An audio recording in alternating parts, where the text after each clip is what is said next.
Greetings once again, family, and welcome to Live with Chatufa. Babra Rwodzi clashes with Zimra as confusion and corruption take center stage in Zanu PF.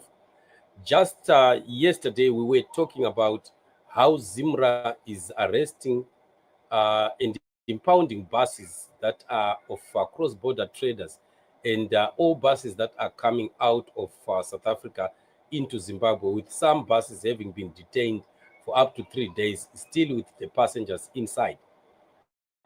So we are seeing a big clash of confusion and corruption in Zanu PF, as Babra Rwodzi is also trying to push a certain agenda.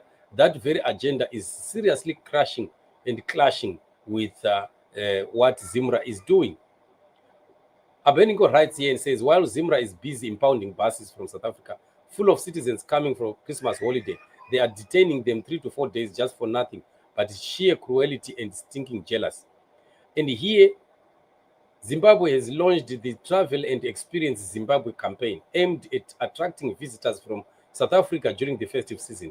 With a range of unique experiences and attractions, we are confident in boosting arrivals and showcasing the beauty of our country. Look at this. This is what Babra Rwodzi and the Minister of Tourism are trying to do. This is what they are trying to do. While they are busy attracting visitors from South Africa, Zimra, on the other side, because of corruption and greed, are busy arresting travelers that are coming from South Africa. I can assure you that there's a possibility that amongst those buses that are being detained for 3 to 4 days, you will have some South African visitors who will be on these buses. And once they are frustrated, what is going to be happening? So it means the ZANU-PF government, on one point, from the Ministry of Babra Rwodzi, are trying to introduce a way of improving tourism in whatever ways that they think will help. And yet, they are shooting themselves on the foot again on the other side, where officials of Zimra who are corrupt are already, fighting against the very same idea. So you'd find that the confusion in ZANU-PF is just exactly like that, where the very same government will be shooting itself in the foot. They are trying to build up something at the same time. On the other side, there is another antagonism that is coming from yet another side of the same government that comes to shoot down whatever initiatives that they could be trying to come up with. And this is very sad. This is very, very unfortunate. I don't know whether these people are able to see this, because it takes some people that are really critical and analytic to look at this situation and say, okay, while we are trying to promote this, the very same people that interact with the visitors from South Africa who happen to be Zimra, they are frustrating people that are traveling from South Africa. So are we not just destroying the very same idea that we are trying to build? And somebody was supposed to be coming up to speak against such kind of practices. But you'd find that what collapses the whole system is that there also can be ministers involved in the Zimra scandal who are also being given some kickbacks by the Zimra guys. So there are some ZANU-PF chefs and bosses who are also benefiting from what Zimra is doing. While on the other side, we have ministers like Babra Rwodzi also trying to bring in some initiatives.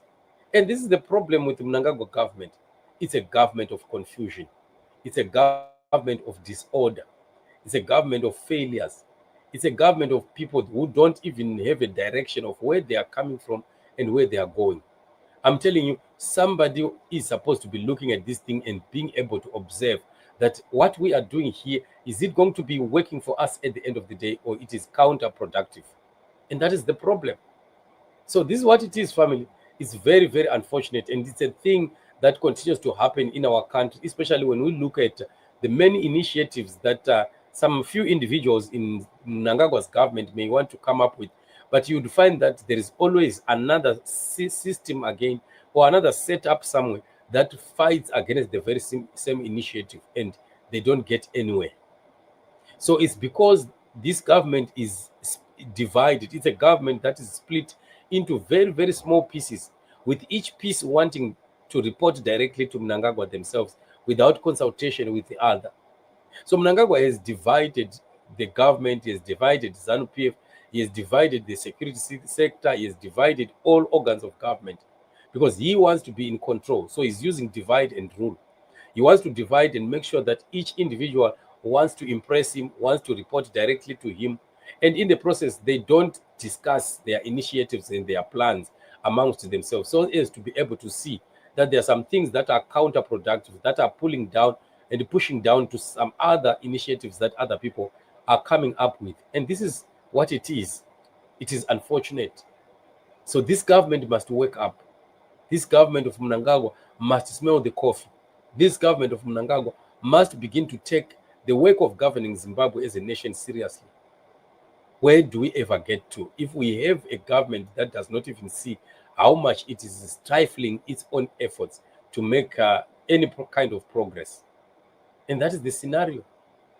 So Babra Rwodzi, trying to work so hard, bringing up some initiatives, cannot even speak against what Zimra is doing because she's afraid of, stepping on other people's toes, on other bosses of ZANU-PF's toes, because they are also there and benefiting from the corrupt looting that we are seeing happen from the buses that are traveling from outside Zimbabwe. And this is very, very sad and very, very unfortunate. So we are going to be watching to see how far this Zimra thing is going to get to. But already from where we speak and where we stand, we are seeing that it is really devastating the plans to make Zimbabwe a better home and a better tourism destination. I don't know how many South African people or any other travelers that are coming from South Africa who can find themselves being exposed to such kind of treatment would want to come back to Zimbabwe or would ever talk good about Zimbabwe again. But do we have people who are able to think about that? Or the greed and the corruption, it closes their understanding. It clouds them to the point that they don't even know what is good for them.